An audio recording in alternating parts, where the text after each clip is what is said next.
EVs, or electric vehicles, something I am super excited to talk about. In fact, Cox Automotive reported that in Q2 of this year in the United States, sales of EVs topped 5.6%. Why is that number important? That magical 5% number is when EVs go from niche to mainstream.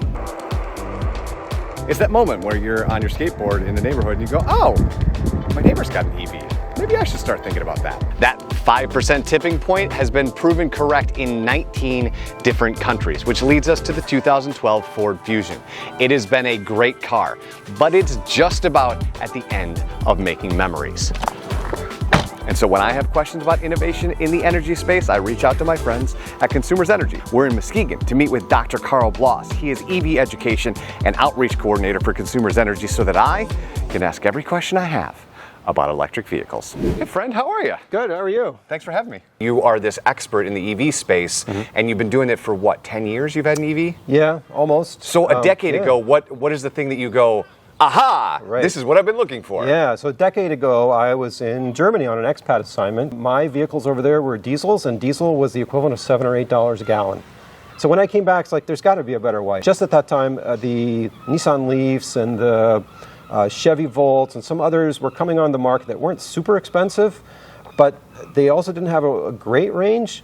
But for my purposes, I looked at it, my commute was 10 miles one way, 20 miles round trip with some evening activities, things like that.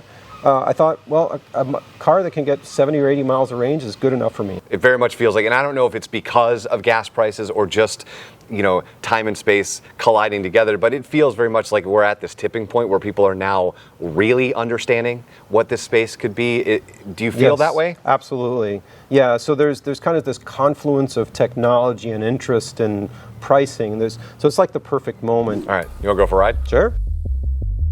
The best way to understand EVs is to get in one. So Karl and I head to a charging station in Fruitport, where it took about 4 seconds before another EV driver pulled up and started talking with Karl. Karl's passionate about the EV space. It's hard not to get swept up in it. And he is a wealth of knowledge. The other thing to understand is what you're looking at. There are 3 types of chargers at this location. You have Tesla superchargers, the Shell Level 2 charger, and the ChargePoint DC fast chargers.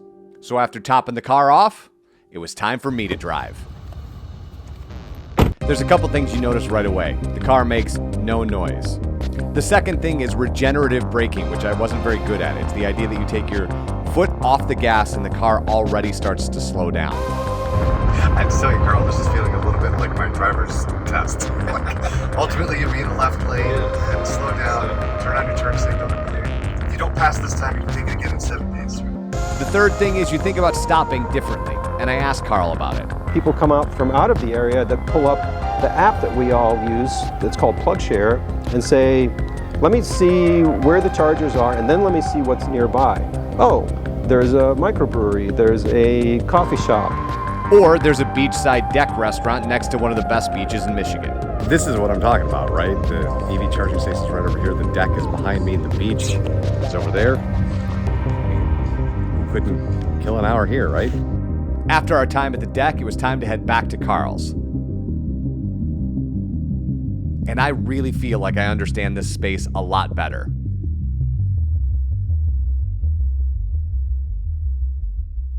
My friend, that was a blast. Thank you so much for the time.